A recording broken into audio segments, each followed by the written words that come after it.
Here is a horror story that happened to me and my best friend. If you don't believe in paranormal activity, just scroll because I'm not going to argue with you guys in the comments. So basically, for a little bit of background information, every single time my best friend comes over, no matter the weather or anything, we usually watch a scary movie and then go for a walk. Don't ask why, that's just what we like to do, and usually there's like Taco Bell or some food in there too, but that's just what we do. We were like, let's go for a walk. Now, where we chose to go for a walk might have been where the part where we messed up, but we always go back here. Like, I go back here with my other friends. Like, usually it's fine. I've had one or two experiences back there, but that's for another time. Basically, it's like houses lined up, and behind their house and behind their backyard, it's like a small pathway where you can walk. And the pathway leads to train tracks and like a park. It's not even like a park, it just has swings and this huge slide. That's it. So I think it's like dead summer, and we immediately walk outside, and a huge cold breeze just smacks me in the face. And I specifically remember that because right after that, I just got this bad like tension in my body that I didn't like at all. And I kind of like brushed it off just because I wanted to go for a walk. Like, I was bored. So like, I didn't say anything, but she was feeling the same exact thing. And I figured that out after this happened. So maybe we both should have just spoke up, but whatever. Since we were both feeling a little like scared and, tensed up, Aubrey started telling me a story, and I don't know what it was about. I think it was like this girl stealing someone's boyfriend. I don't know, it doesn't really matter, but the most important part is when she was telling the story, she specifically said they were saying this girl had a weird face. And I don't know if this was actually what happened, but in my head, she kept repeating it. She kept saying, this girl had a really weird face. Again, I don't know if she was actually repeating that or if that's just the thing that stuck out to me. But in my head, she said that 10 times. She was just like, she had such a weird looking face. Like, Megan, it looked so weird. It's like, I don't know. That's just like the only thing I remember her saying. And then she said something about like it looking like disformed. And I was like, all right, okay, let's stop. I was like, all right, let's stop, because I got this god awful looking scary girl in my head and I could not get it out. Specifically remember a huge ass cold breeze smacking my face again, and that's when I was like, oh my fucking god, my body like tensed up. I got like the chills, and I wanted to say, Aubrey, we need to turn back, we need to go back. Like, something in my head was saying, go back, go back, go back, go back. And we kept walking. Just because sometimes I don't know if it's just because I'm being a pussy or if it's my body actually telling me, go the fuck back. So I was like, okay, maybe you're just scared, keep walking. So we kept walking. Okay, I'm getting kind of scared because my room's in the basement and like the door's right there. I don't like, it's like too quiet right now. It's okay. We're walking and we hear two branches crack behind us. And I'm like, I shoot my head back and I'm like, did you hear that? And she's like, yeah. I was like, it's fine, Aubrey, just keep walking. So we keep walking and we hear more movement behind us, not trees like or branches cracking, like more like just like movement, like kind of like bushes moving. And I was like, bro, do you hear that or am I tripping? And she's like, no, I hear it, Megan. So I'm like, okay, whatever, just stay calm. And then it happened the third time and we bolted. Like, we didn't even see anything at this time, we just ran, right? Aubrey was a little ahead of me because the thing is like anytime anything like this happens, I like when everyone's in front of me just so I can like make sure everyone's there. And right behind Aubrey, and you guys saying this, I know you guys are not going to believe me, but you please believe me because I'm not lying. Like, genuinely, from the bottom of my heart, not lying. And I was almost throwing up and crying after this, like genuinely. So standing behind Aubrey, well, chasing Aubrey actually, is this tall black man with a long stretched out face. He didn't really have a face. He just had like a long mouth and like long eyes, kind of like that, all black, black body. And he was like hovering over Aubrey because it's like he was right there. He could have like got Aubrey if he wanted to. But he was just like kind of pacing, like this was Aubrey and this was him, and he was just like kind of pacing with her, if that makes sense. And I'm just like running, like I'm running basically next to it, and I'm just like looking up at it. Like I didn't say anything, like I didn't. So we get to one of like the houses, because like I said, we're a pathway behind houses. So we come out where we can like kind of run out in one of their front yards, if that makes sense. So we get there, and I like put my hands on my knees like this, and I'm breathing heavy, and I'm crying, and Aubrey's like, Megan, what was that? What the fuck was that? And I'm like I can't breathe, because I don't think she saw it. If I'm wrong, Aubrey, correct me in the comments. I don't think she saw it, but I'm out of breath, like crying, and I'm like, Aubrey, I'm gonna throw up. I can't catch my breath. And she's like trying to hold me and like walk me down the court, because basically I live on courts, and so we were trying to get to the end to get like to the main thing, if that makes sense. If you guys want me to, I can like always pull up a map and explain it, but that's like, I don't know. And so we're walking, and I'm not even joking. You can tell. I'm just looking back every single second. I'm like, I'm not joking. I tell Aubrey, you look forward, I'll look back, because we need to make sure like that wasn't someone real. Even though deep down, I knew it wasn't, because he was right there. He was literally right there. I just heard something on my door. No one better try to scare me right now, because I will actually fucking kill someone. I'm actually scared. And thinking back to this, oh my god, now I'm hearing shit. We got back, and I'm like crying, and I don't even know what we do. Oh yeah, we come in my room. We sit down, still out of breath. And then that's when we kind of like calm down a little, because, you know, we're in my room, we're safe. But we're still like looking around my room, like we don't want to leave my room. Like, it was just so bad. I don't know, but whatever it is, we haven't gone back since. So, yeah. But thanks for watching my story time, guys. If you guys want more, comment, because I have so many more, because stuff has happened in my house, at other people's houses, around my house, and yeah. So, love you guys. Bye.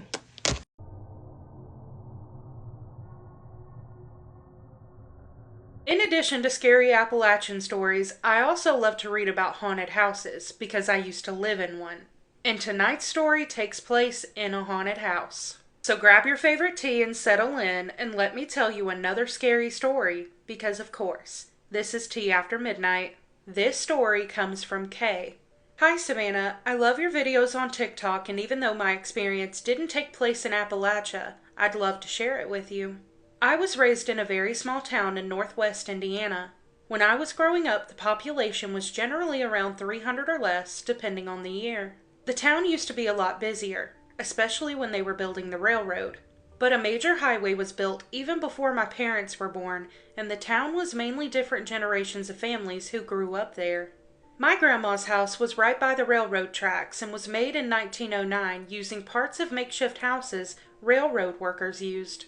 My parents lived across town, but they both worked midnight, so most of the time we lived with my grandparents. As long as I can remember, my brother and I both saw things in my grandma's house, and everybody just accepted these entities. The first time I can remember seeing anything, I was 5 or 6 years old. My brother and I shared a room on the second floor, with each of us having a bed on either side of the room. I woke up in the middle of the night, having to go to the bathroom, but when I opened my eyes, at the end of my bed, I saw a little boy and a girl sitting at the edge of my bed. They were kicking their feet and giggling. I sat up and rubbed my eyes, thinking I was seeing something, but when I opened my eyes again, they got off the bed and ran out of the room, and what sounded like down the hall. The weird part was, I wasn't scared at all by this. I just got up and used the bathroom. When I woke up again the next morning, my grandma just nodded and said, "They sound nice." She wasn't scared, so I saw no reason to be and just accepted them. Whenever I would see them, I would feel safe and happy, almost like they were protecting me. Even if I didn't wake up to see them, I could always tell if they visited me at night because my socks would be taken off my feet and placed under my pillow. My grandma used to just smile when she saw my socks there and would say, "Kids like to play games." It wasn't until I was around 7 when I understood why seeing them made me feel so at ease. In mine and my brother's room, my bed was at one end facing a wall and a very small and old TV that was never used. But my brother's bed was pointed to face the door to the other room across the hall. Neither of the rooms upstairs had doors, but the room across from us, my grandma had hung a blanket so we couldn't see into that room. The weird part about the blanket was the top right corner always came down from the wall. My grandma had stapled it, duct taped it, and even nailed it to the wall, but that same corner always came down. So at some point, she stopped trying to put that corner up. So when my brother would look up, he would see across the hall into the room where the doorway didn't want to be covered. One night, I woke up to my brother screaming because of the red eyes from the room across the hall staring at him through the right corner. I ran downstairs with him and we told my grandma, but she assured us we were safe, and if we saw the red eyes, just to ignore them. I honestly believe the reason the little kid stayed with us at night was to protect us from whatever was across the hall. Anytime my brother or I passed that door, we were running by it, even before the first time my brother saw the red eyes, just because of the feeling that we would have when we went by it. The hair on the back of our arms and necks would stand up, and we could just feel the eyes on us. Throughout the years, we saw those eyes and heard growls from that room more times than I can count, but we never acknowledged it or tried to communicate with it. We would call that entity demon whenever we would talk about him, and even when we were at our parents' house, but I'm not sure that's what it was. There were two more entities that we knew were in that house. One we called Perfume Lady, and the other the Man in Black. The Perfume Lady walked downstairs from the living room, through the dining room and kitchen, and into the bathroom. Nobody in the house wore perfume or cologne, so we knew when she was passing through if we smelt it. For years, I never saw her, just smelt her. However, when I was around 12 years old and my brother was 14, I was walking through the house with my brother when we smelled her perfume. As we smelt it, we were walking past an antique mirror my grandmother had hanging on the wall. When I looked into the mirror, I saw an arm wrap itself around my brother's neck and caress his face. When I gasped, my brother looked into the mirror and saw the same thing. His eyes got wide and he gulped, and then looked forward and kept walking. Neither of us said anything until we were outside, like an unspoken rule, but we both assured each other we saw the same thing. The Man in Black I only saw once. I had just gotten off of school when I was around 13, and my grandmother was in her dresser she kept in the dining room. As I walked into the dining room and saw my grandmother in one of the drawers, I saw a black shadow in what looked like a top hat standing behind her. I gasped and my grandmother bent up and turned around. He was already gone. She shook her head and smiled like she knew. My grandma had told us about the Man in Black who had been attached to her since she was a child. She thought he came from the dresser in the dining room because it had been gifted to her as a child, and that's when she first started noticing him. Looking back as an adult, I think he might have just attached himself to her based on everything she told me. She'd seen him since she was about 6, but he never hurt her, but was more like a protector. Whenever she went upstairs, she said she felt his presence, and any time she heard thumps from upstairs, coming from that other room, she felt him come near to her as well. We believed he was protecting her from bad spirits, just as the little kids were protecting me. My brother never felt as safe as me because the demon would still stare at him, and he would hear the growling. As we got older, my grandma said as long as we didn't acknowledge him, he would leave us alone. She said the only time she'd seen anything bad happen was when people would say they didn't believe in ghosts or mock them. When my mom was pregnant with my brother, she was visiting with my dad and said she didn't believe in ghosts. Later that day, she went to take a nap upstairs, but when she was about 5 steps up, she was pushed back down the stairs. She left with my dad that day, and when they came back the next time, she told my grandma she was wrong and would never say that again. I'm not sure if it was really a demon or not in that room, but I know something with bad intent was in there. When I was 13, my brother and I started staying the night at our parents' house since they decided we were old enough to stay the night alone. My parents' house was quiet and we never felt any spirits there. While we still visited my grandma, as long as we didn't stay the night upstairs, we didn't see or feel too much activity, besides smelling perfume. Looking back, I never questioned if ghosts were real or not. I grew up with them and accepted that they were real. My grandma told me her house was built out of so many other small houses and shacks that she will never know exactly where each of the ghosts come from. Yet, despite all of the things I saw as a child, the scariest thing that happened to me was 2 years ago when I wasn't even living in that town. My grandparents had sadly passed away a few years ago, and nobody in the family wanted to take this house. With how old it was, it would have had to either be torn down or completely remodeled, so it was left to the state. Nobody lived there, and the electricity had been turned off for a few years at that point. The house was just sitting there, locked up and abandoned. So when my parents called me to tell me that the house had caught fire, nobody could understand it. There hadn't been a storm, so it wasn't from lightning, and it couldn't have been electrical, and with it being such a small town so far from everything, no person would have broken in there and started smoking. Nobody could understand how the fire started, but when I heard about it, every hair on my body stood up. and a chill ran down my spine. I can't help but think that the demon didn't want to be trapped anymore with nobody to feed on. I think what scares me the most is the idea of an entity that can start a fire just so it can escape. I haven't experienced any activity since I left that town, but I remember all of it so vividly, and so does my brother. We remember the conversations we had with my grandmother about it, and we can still talk to other relatives to confirm things about that house, too. I think the most important thing to remember is if you don't acknowledge the entities, you keep the power. I think things might have turned out a lot different for us if we were scared or tried to communicate with them in some way. There is definitely a lot to unpack here, but it definitely seems like that house was super haunted. But also that the grandmother seems to know that all of these entities were in her home. And I want to talk about the man in black for a second because, to me, that sounds like the Hat Man. And I've seen mixed stories where some people say that he's a protector, and then a lot of other people say that they felt scared when he was around. But that definitely seems to be what was attached to Grandma, but I want to talk about that upstairs room. So there was something up there that had red eyes and would growl. So the grandma didn't want the kids looking into that room, so she would hang up a blanket onto the wall.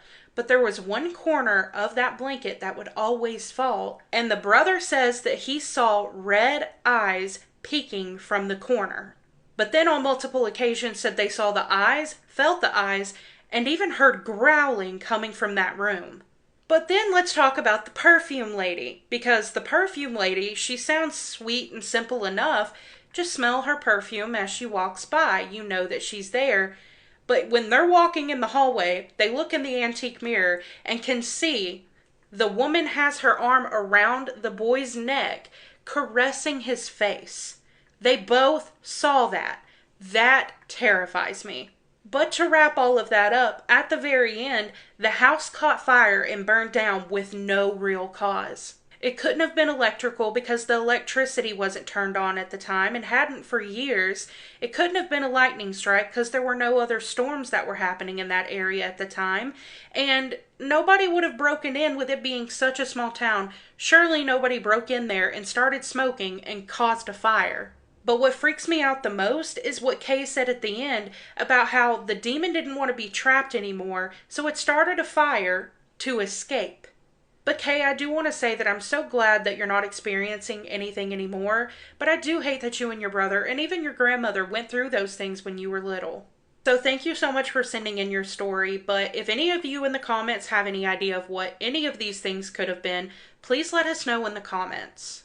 But that does conclude this episode of Tea After Midnight. If you have any personal scary stories you want to share, I would love to read them. You can email me at the email on the screen or the email in the caption of this video.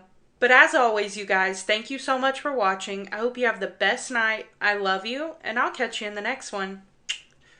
Bye!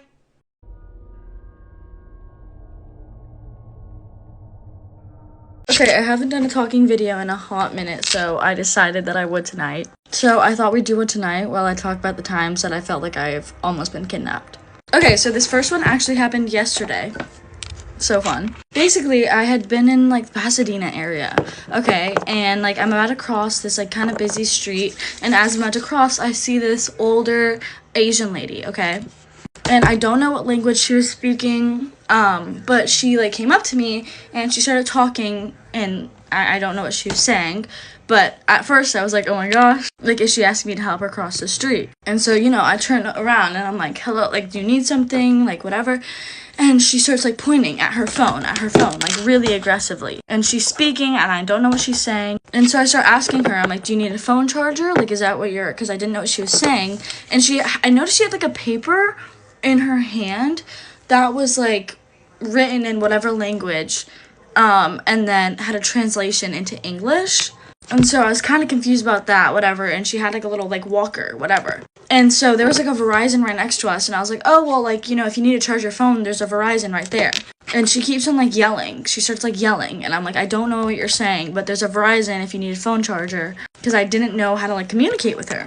And so I start pointing at the Verizon, and I think she understands what I'm saying, and she starts telling me, like, to come with her. Like, she's like, come, you know, she's saying that. And she, like, starts, like, trying to, like, grab for my arm. And I was like, no. Like, the first door right there. It was the first door. I was like, it's the first door right there. And she starts literally trying to grab for me. And I was like, no, I have to go. I have to cross the street now. But I was actually so terrified. I was like, I swear some van is about to pull up and some people are about to shove me in there. That's, no, thank you. So yeah, that was not fun. And then this other one happened a few months back. There's this gas station that I went to by my school, and like always weird things happened, but this was by far the weirdest one. And I know some of you guys are gonna yell at me and be like, Scarlett, why did you even engage with this? And I'll explain to it. Okay, so basically I was about to fill up my gas, and I put my card in wrong. I clicked like credit even though I had a debit card. And so it said on like the little machine, like, someone from inside the gas station is gonna come help you. Okay, so, like, I'm filling up my gas. I figure the whole thing out. I'm like, okay, I'm good. I don't need someone from the gas station to come. And, like, a few moments later, as soon as I, like, you know, put the thing in, some man comes up to me. I'm pretty sure he was Middle Eastern, but I'm not completely sure. Anyways, he comes up to me, and I'm like, oh, no, I got it. Don't worry.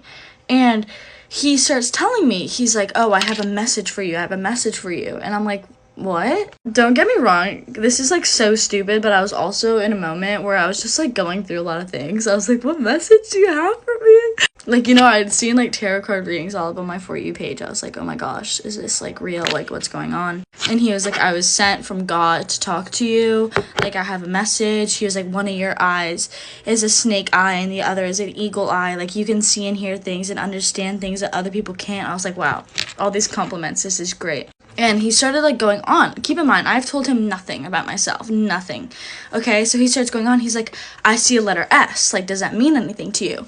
And I was like, because, you know, my name is Scarlett. And I started, like, freaking out a little bit. I was like, what are you talking about? Like, yeah, like, that's my name. Like, what are you saying? And he's like, yeah, like, I have a message for you. And he's like, I understand that you, like, you want a lot of things that you aren't receiving, which was really true for me at the time. So I was like, what in the world? And he just kind of keeps going on and on, saying that he has this message directly for me, and, like, I'm stupid. But I started getting a little creeped out because he started, like, leaning on my car, and that's just, like, weird. Like, what are you doing? And so I started getting a little suspicious. I was like, okay, what is this man doing? I'm also pretty sure I recorded it, but I didn't save it because I was sending a vlog to my friend. And I was like, what is going on right now? I kept on looking at my phone, like, you know? And then anyways, he keeps on going on. Finally, my gas, like, is done. So I'm like, okay, I have to go now. And he's like, but I didn't tell you my message. And I was like, oh, it's okay. You know, don't worry about it. Like, it's fine. And he's like, no, just come with me for 5 minutes. Come with me for 5 minutes and I'll tell you my message that I came here to tell you. And I was like, no, thank you. I have to go. I have to be somewhere. And he's like, you won't spend 5 minutes to hear a message directly from God? Like, getting upset at me. And I was like, I'm so sorry, but I have to go, like, right now. I'm gonna be late. And I got in my car and I locked it and I left. I don't know why. I swear when I go out, I don't know if I give off, like, an energy of, like, please come up to me and mess with me, or, like, you can talk to me and say anything and I'll believe you. But so many weird things happen to me when I'm out and about by myself. It's really interesting, but that's it for now. I hope you guys like this video. I'm gonna go to sleep because I'm really tired. Good night, y'all.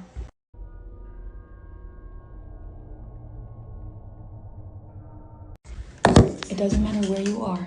As a woman, don't you ever think for 1 second to let your guard down. Doesn't matter if you have security around you, if you're at work, if you think you're covered. Because I just had a patient's family member tell me that this bathroom is out of paper towels. And he's like, yeah, it's like not coming out, go check. So I come into the bathroom to check. There's paper towels in it. As soon as I walked in, I felt uneasy. I walk in, he walks in behind me. And I'm thinking, oh dang, did I just trap myself in the bathroom with this weird guy I don't even know? I turn around. He's right here, blocking the door. And he goes, oh, well, I don't know how that happened. Well, you're really pretty, by the way. What's your name? And he's trying to read my badge.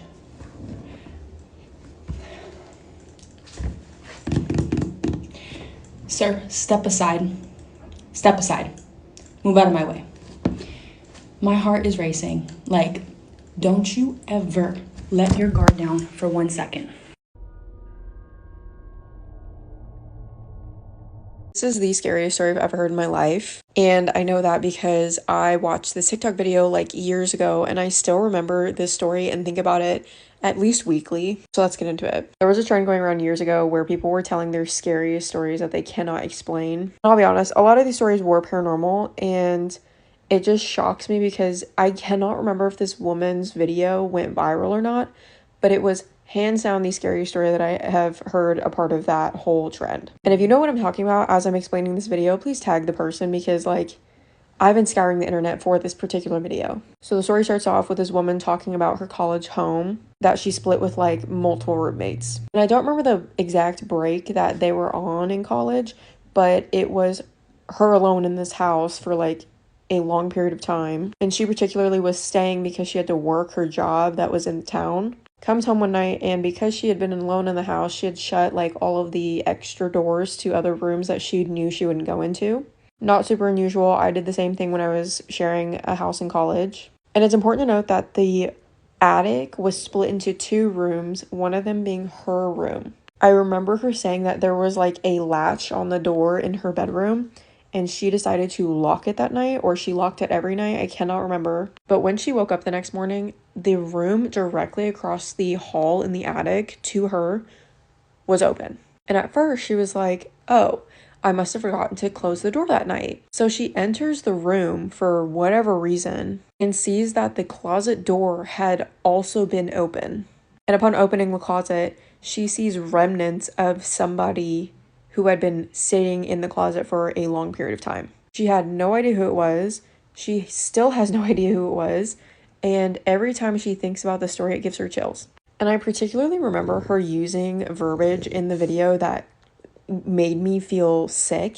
And it was something along the lines of like, whoever was in that closet was in fact so familiar with the house that they were able to go and sit in a very particular room and be able to watch her, which just adds an additional layer of this story being genuinely terrifying.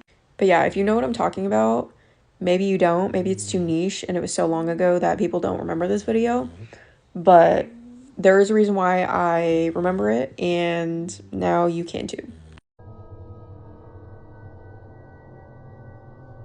I'm actually terrified after reading this story. I'm too scared to turn the lights off tonight. Let's put it that way. So there's a newly married couple, Jess and Jeff, what a pair. Married for 3 weeks, check in their wedding photos when they just come in. Jess loves her dress. It's a beautiful vintage dress. She's also wearing a borrowed silver hairpin. Husband looks beautiful, loves seeing all the guests. Jess notices someone unfamiliar when she's looking at the photo of her walking down the aisle. All the guests are looking at Jess or Jeff, but there's one guest that's standing right at the back, a tall, thin, pale lady with long black hair that is facing away from the camera and facing away from Jess. She's just stood looking to the side. She asks her new husband, do you know who this is? And he just says, no, it must be someone on your side of the family that's sat on your side of the church. So then she thinks maybe it's a +1, maybe one of her cousins have brought an extra girlfriend, who knows. She decides to do a quick 007 and searches Facebook. Wasn't a suspected +1 from one of her cousins. Continues to ask Jeff, are you sure you don't know who this person is? He says, no, must be someone you know. And she's like, no, I don't know this person. I don't recognise this person. And then she realises, oh, it's a gate crasher. It's a wedding crasher. And she just gets really pissed off. They continue to go through the photos. They don't see this woman, you know, they go to the reception. There's them having their first dance. And then she sees a photo of the woman again, doing the same pose, just standing there still with her face. Oh, why am I getting shivers doing this? She's standing still with her face looking away from the camera. Same expression. Jess has this really eerie feeling that there's something wrong with this woman, so she's frantically checking through all the photos. What Jess sees next completely freaks her out. She's going through photos of her and her husband, like the posed, the staged photos. And in one of the photos, placed on Jess's shoulder, is a pale, slender fingered hand touching her shoulder, just lightly, just the fingertips. She screams for her husband, like, come here and look, the woman's touching me. I don't even remember her touching me. And he's saying, she's obviously not touching you. It's obviously my hand, Jess. She's going, no, look, it's a woman's hand. And he said, it's obviously not a woman's hand. Me and you were posing for these photos. It's obviously my hand. And she's working out the mechanics. She's going, but how can it be your hand? Because your hand is around my waist. And he's saying, it can't be anything else. We would remember a woman there with us. It has to be my hand. Jess is still convinced that this woman is a wrong 'un. So she goes back to the first photo where she can see her the most clearest, when they're in the church, and she looks at who else was sat on the pew aisle with her. It was one of her cousins. So she called up her cousin and just says, hey, who are you sat next to the wedding? And she says, oh, you sat me on a table next to Uncle Bob. She goes, no, who are you sat with in the church? She's like, no one. We purposely sat at the back so our kids wouldn't disturb the wedding, which, good choice. Jess explains that there was somebody else sat on the aisle. It was a woman with long, dark hair, tall and thin, very pale. And her cousin's saying, I'm telling you now, Jess, there was no one sat on our pew because I remember I had to quickly escape when one of the kids started crying. And there was no one there. Jess is flipping out and she's saying to her husband, we need to find out who this woman is. And he's just saying, look, it's fine. You know, it's obviously a wedding crasher. They haven't done anything to hurt us. They're just in a few photos. Just ignore it. However, Jess can't ignore it and she can't calm down. So she thinks, right, I'm just going to go take a shower, calm down, then get into bed, have a relaxing evening. While she's in the shower, she just keeps on thinking about this woman. She keeps on picturing this face and thinking, who is this woman? She keeps on trying to put faces to names, thinking about family members. Who could she be? While Jess is in the shower, she notices something like tickling at her feet, and she looks down and she notices long strands of black hair are circling round the shower drain. She doesn't understand what's going on. She's blonde. Where is this hair coming from? And then she has this feeling that the woman is there with her, just washing her hair or something, I don't know. Jess senses someone behind the shower curtain. She calls out to her husband, hoping it's him, but she doesn't get a reply. And then slowly, I can't finish the sentence, she sees the figure behind the shower curtain extend its arm, long and thin, until she eventually sees its hand come through the shower curtain. It quickly grabs Jess's hand and pulls her that far out of the shower that she falls as she cracks her head on the ceramic. When she comes to, she's just having 8 words repeating in her head. Something old, something new, something borrowed, and something blue. Something borrowed, and that's when she recalls when she's seen black hair before. A silver hairpin that her husband's mum insisted that she wore for their wedding. Family heirloom. She was so excited to wear it. And that's when she remembered that when she lifted the silver hairpin out of the box, it had long black strands of hair in it. Ugh. Don't know about you, but I'd be putting that hairpin on eBay.